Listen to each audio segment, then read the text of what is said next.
don't know what I'm doing, so I'm going to find out. Yeah, I can't even paint my nails. I gotta go see a professional. Hi everybody, you're watching Paint Dry with Palmetto Paint. This is the web series where I sit down with a Bay County local and learn a little bit more about what they do. This week, I am sitting down with Ashley Fuller. She is a musician, she's a local, she also hosts her own podcast that we'll talk about in just a little bit. If you don't know about Palmetto Paint, we are a nonprofit that works with other nonprofits in the area to help raise money for their causes. So, Ashley is the host of the St. Andrews Jezebel Podcast. Like I said, she's a musician. She is a songwriter. So I met Ashley about 3 months ago? 4 months ago? Something like that. Something like that. She was recording her podcast over at Floriopolis, where she records, as seems obvious after I said that.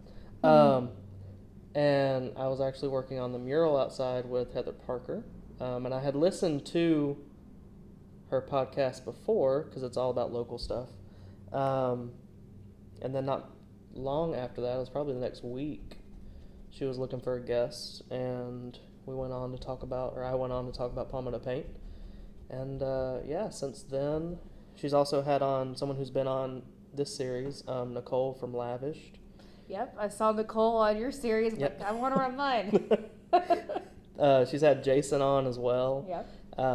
And so I wanted to have her on because we've been on her podcast. I wanted to have her on our little web series. And also, like I said in the last episode, this year I want to start talking to more artists and other people. Ashley does a little bit of everything as far as writing and music goes. So how did you get started playing music? I got started playing music because I come from a musical family. My father plays music, and my grandmother played music, and my earliest memory of playing music was being about 4 years old, and my grandmother would play all the songs from Annie, the show Annie. Yeah. And she would show me like the notes and the chords of the song, and she would show me what little parts that I could learn, and we just kind of grew from there on to piano lessons and that's awesome. playing in school band to eventually playing with my dad for, side job. Yeah. What all instruments do you play? My main instrument is the flute and the penny whistle. Okay. But I also play the guitar, and I sing and write songs. I could play keyboards and a little saxophone, and I just got a mandolin, and I'm learning how to play a little better. So you are born and raised Panama City, right? I am. I was born at Tyndall, actually. Went to school at Waller Elementary, and then Merritt Brown. Then I went to Jenks, and graduated from Bay High. And when I went to Bay High, it was a magnet school, so got a pretty good experience while I was there. Very cool. So what did you end up doing after high school? I pretty much went right into playing music, gigging full time. I was with an all-girl band at the time called the Sweater Puppets, which we are reuniting, sort of, after about 10 years or so. We haven't played out yet. We don't really know when that's going to happen, but we're practicing right now. Very cool. Yeah. How did the St. Andrews Jezebel Podcast get started? Well, first, you got to tell people where the name came from. Because I get asked when people see the podcast, they have to know where the name came from. Oh, that's funny. So the name actually came from a song that I wrote. And the way that song came to be was I used to live in a studio apartment on the corner of 19th and Beck Avenue in St. Andrews years ago. And I worked in a residential group home, and I would get off work at 10 o'clock at night. Well, I usually would not be ready to just go home and go to bed. I'd, want to go and see the local wildlife in St. Andrews. So I'd go down to what is now the Salty Hobo. Back then it was another dive bar. I like calling it the wildlife. Yeah, the local wildlife in St. Andrew. And I met this girl. And I was actually trying to meet a tattoo artist, and he didn't show, but this girl did. And she was just such a character that I had to write a song about her. So I wrote the song, the St. Andrews Jezebel, doing my best to lyrically depict who she is. And there's more than one, of course. And when I started the podcast, I needed a theme song. I was like, well, I've got my own music. Why should I use somebody else's? That way I don't have to pay copyright fees. I can, use my own music. So how did the podcast get started? So the way the podcast actually got started was I used to be the co-host on a radio show that was called Local Mike on WKGC with Dave Schwartz. Okay. And when COVID hit, we stopped the radio show. And in the meantime, my friend Annie Mae, who's also a Floriopolis volunteer, I'm sure you know Annie Mae. I do. She helped us out at the Floriopolis mural, or Awesome. the Floriopolis Sunjammers mural. Awesome. She's great. She donated a bunch of sound recording equipment to me. And I said to myself, I'm going to learn how to use this. And I'm going to learn to use this equipment in a way that, helps me and also helps the local community in some way. And because of the way that copyright is, you can't just play someone else's music on your show. You have to buy the rights to it, and that can be very expensive. Mm-hmm. So I'm thinking, well, if I can't have a show that has, local music on it, because I don't have a radio to help cover the cost for that, the radio licensing, I can have a show where we at least talk about music and talk about art and that sort of thing. So that's basically how it got started. The first 20 or so episodes, I didn't have any guests because I was such a coward. I didn't invite any. So eventually I worked up some, bravery and started inviting guests on the show and went from there. If you haven't listened to St. Andrew Jezebel, you can listen to it on Spotify, Apple Music. It's also on Facebook, pretty much anywhere where you get your podcasts. That's right. And I love the way that she does it. So every episode, you'll get some local history. You'll also get some news about events going on in St. Andrews. And then her guests are, she calls them salty locals, or keep St. Andrew salty. So yeah, if you haven't listened to her podcast, definitely give it a listen. It's really good. And every episode's only like 15, 20 minutes. They're not very long at all. Yeah, I try to keep them all under 30. Yeah. Yeah, you can I binged most of them in like 2 weeks. So. Oh, well, thank you. It means a lot to know that someone might be listening. So how did you get started songwriting?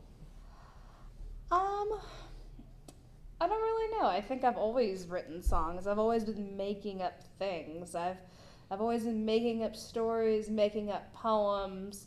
I think it started with stories and poems and even plays. I collected typewriters when I was a little kid. Anytime we'd go to a thrift store, I'd buy like all the typewriters for like $10. And I would just start writing. You had some very niche interests as a kid. Oh, typewriters. Yeah. Yeah. But just storytelling and writing poetry eventually evolved into songwriting. She's actually going to be in a festival this summer. You want to tell them a little bit about that? Yeah, that's the Florida Folk Festival. It's got a long history. I believe this will be the 70th annual one. I played at the one in 2019, but we know it happened in 2020, and it was a great experience. You just have folk music from all over the state of Florida, and people have been coming together for almost 70 years to play music and celebrate. Cool. Memorial Day weekend every year. That is so cool. Thank you. Where is that at? It's in White Springs, Okay. which is on the Swanee River. For the average driver who's not driving like a bat out of hell, I'd say it's about 4 hours. That's not too bad. Yeah, for someone who does drive like a bat out of hell, it might be like 3.5. Which one are you? I'm grandma. What is your genre of music? Is it folk music like Yes. the festival? Okay.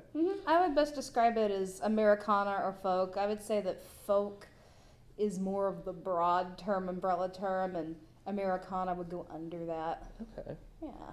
So you also do gigs around town. Where are some places that people can come listen to your music? I'm playing at Little Village next month. Okay. And I play at Buster's Beer and Bait out on the beach pretty often. Let's see. I'm at Taproom every now and again.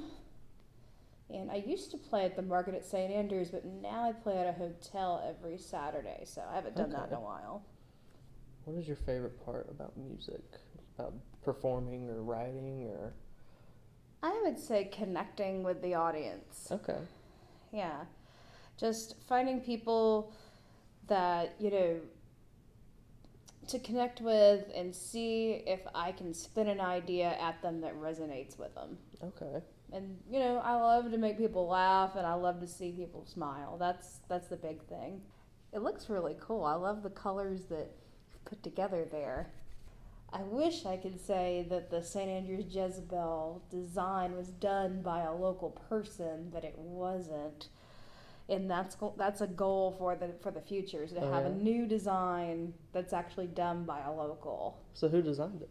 I don't know. You don't know? Okay. I don't know. It was just an artist on one of those like freelance sites. I'm like, who wants to do this? Okay.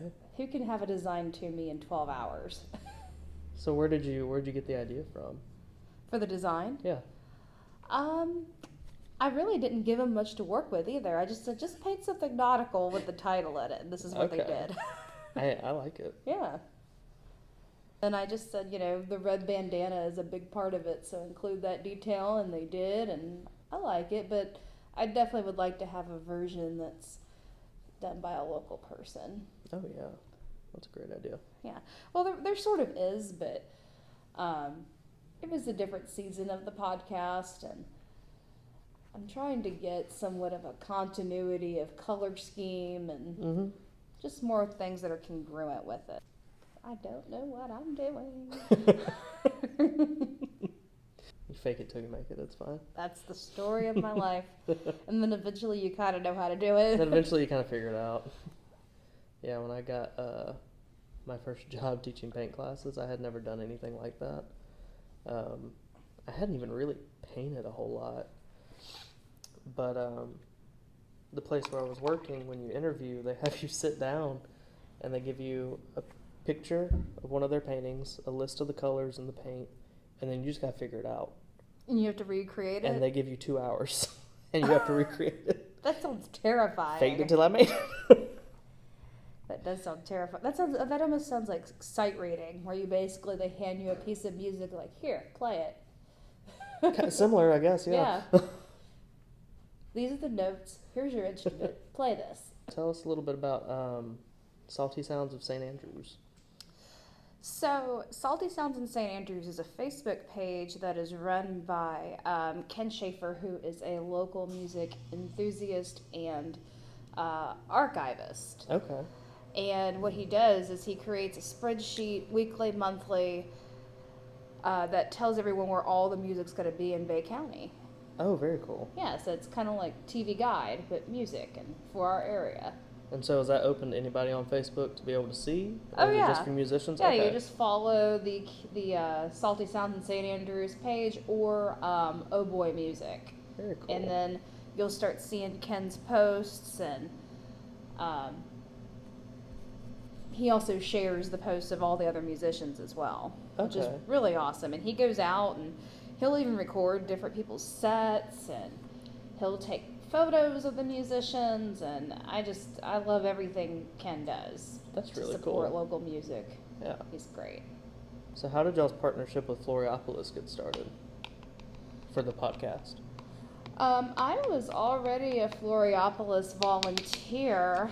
I had been hosting a creative meetup once a month. That was more of just, an acoustic jam, just a time for people to come and play music casually, socialize, meet other musicians. We didn't even play plugged in. It was that casual.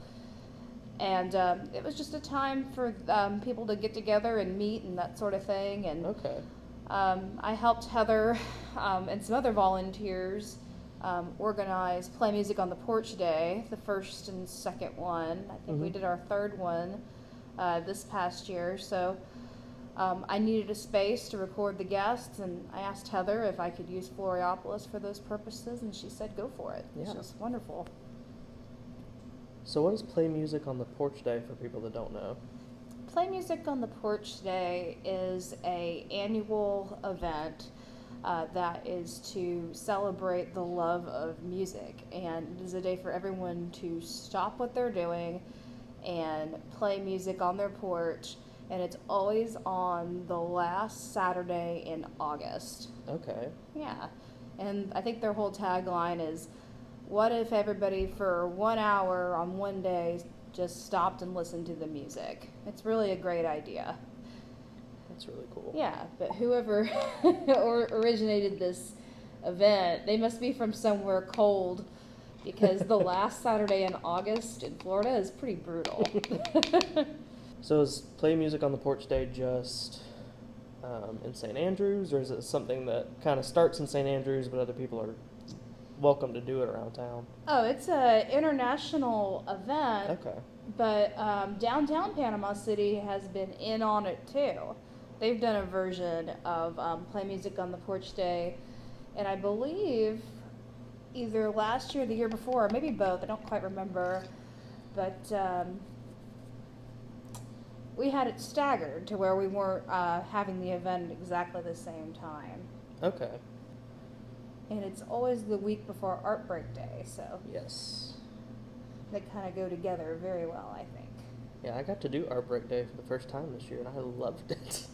Awesome. How can you Really not have nice. fun at Art Break Day? Art Break Day is also something that Floriopolis puts on. All of St. Andrews participates for different art projects that you can do for the public. They have artists. That's what I was doing this year, was just painting out in the park. Got to talk to a lot of people. Got to get a painting done all in one day because I just took the day to paint. It was really nice. I bet you had a long Art Break Day. That sounds awesome. Yeah, I was there for the whole 6 hours, so it was very nice. I think I did that last year. I think. I saw. Were you starting another podcast? That's or were you the kind of hope. throwing the idea around? I would really like to. I've got all my goals mapped out for the year Okay. and like when I'm gonna do them in theory. But I think I need to go back and reassess because I think this might be an ADHD thing.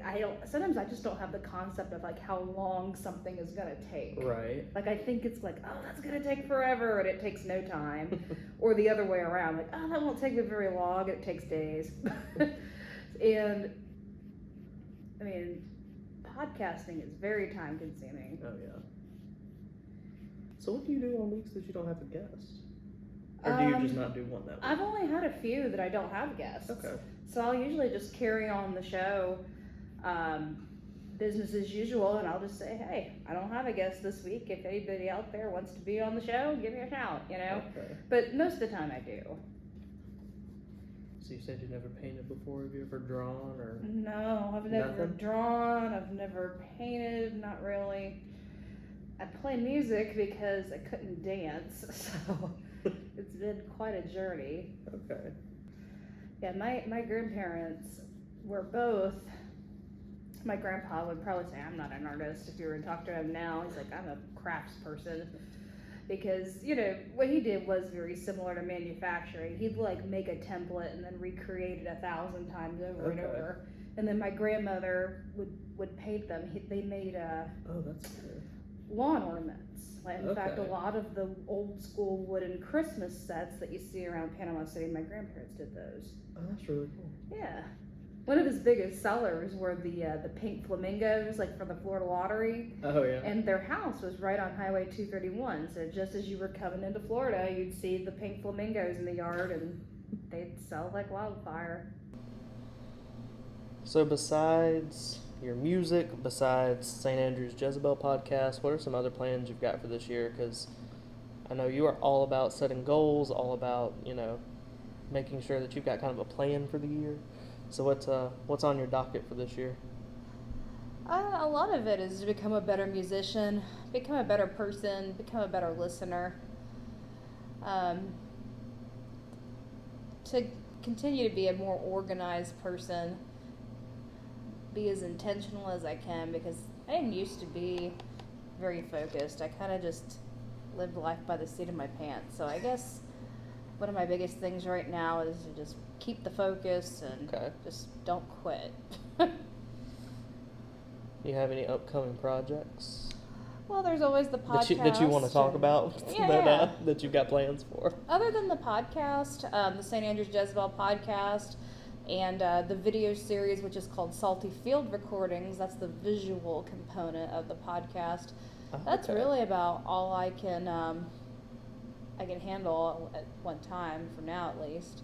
So when did Salty Field Recording start? That was recent, wasn't it? I think we had our first episode of that last July, and it's Okay. funny because the first few episodes feature Eli Ingram, Uh-huh. and then we had one with Chase Pospischal, who I went to school with, we're classmates. That was kind of cool. And then we filmed 3 more episodes on December 21st, at the end of 2021, Okay. and we put one out a couple weeks ago, and then there'll be one out on this Friday, and then there'll be another one out towards Valentine's Day, I believe. Very cool. And where can people find that at? They can find that on YouTube, Okay. on the St. Andrews Jezebel Podcast YouTube channel. Okay. Yeah. I love that you guys do so much locally. That's another reason that I wanted to have you on, because, our nonprofit is for local organizations, and you guys do a lot with local organizations and with local musicians and artists, and I like how much we have going on locally, especially too. recently, because I feel like, not that anyone wants to go through Michael again or anything like it, but I think that's one good thing that kind of came out of it. Oh, is, absolutely. There's a lot more, I guess camaraderie might be the right word, for local stuff, and that's here in downtown, over in St. Andrews. I think that's something really great that's come out of that. And that's one of the big focuses of the podcast, is to showcase that growth that we've had since disaster. Mm-hmm. Because a lot of folks, they just don't realize what we went through. No, they don't. I thought maybe I could do like some what do they call that? Filigree, like Uh-huh. some sort of a filigree pattern, but Weren't feeling it. my brain's doing one thing and my hand's doing another. It's funny how you can have a vision ahead of time, how you think something is going to turn out, and it turns out entirely Right. different, but you still like it. I have that happen all the time. So when you write songs, how do you start that process?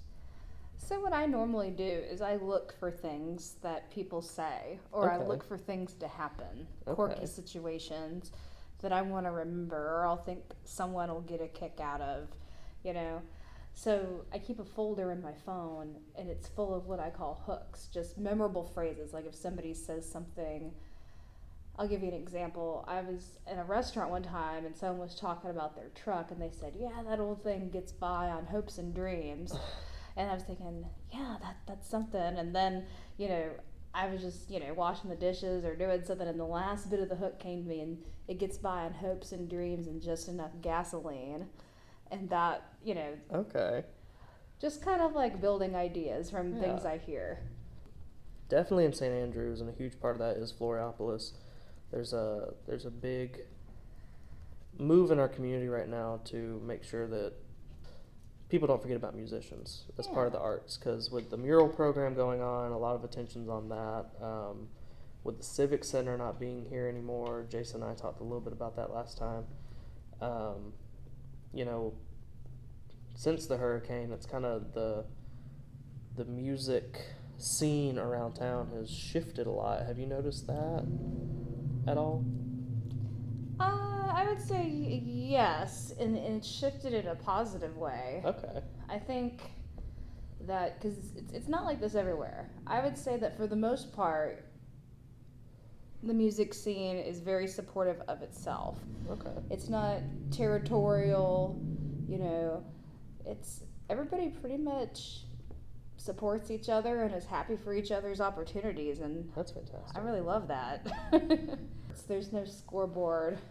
We're all just trying to be creative and get our message out to the people. Sarah Griffith. Have you had her on the podcast? I feel like you I haven't, but she's on the list. I would Okay. like to have her. Sarah, I know you're going to watch this because you message me every time you watch an episode. message her. Yeah, Sarah's trying to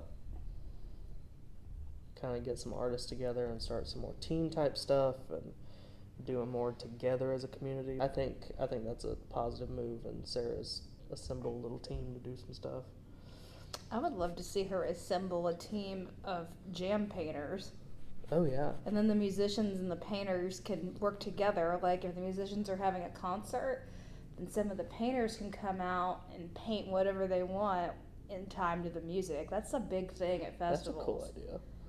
And we get so much done more when we work together. Mm-hmm. Absolutely. All right, you ready to show them off? Yeah. All right. I don't pay it. I think it came out pretty good for Thank somebody you. who's never painted before. Do you have anything you want to plug besides your podcast, or tell people where they can find you and all that fun stuff? So you can find the St. Andrew's Jezebel Podcast on Apple Podcast as well as Spotify, and you can find the Salty Field recordings on YouTube, and there's new episodes of the podcast out every Thursday, and thank you so much for having me. Yeah, thank you for coming. Thanks. If you want to find out more about Palmetto Paint, you can visit our website. It's palmettopaintpc.weebly. It's a Weebly site, so it's super easy to buy tickets to our events and stuff. You can find us on Facebook at Palmetto Paint PC. You can also find us on Instagram under the hashtag EveryCanvasCounts.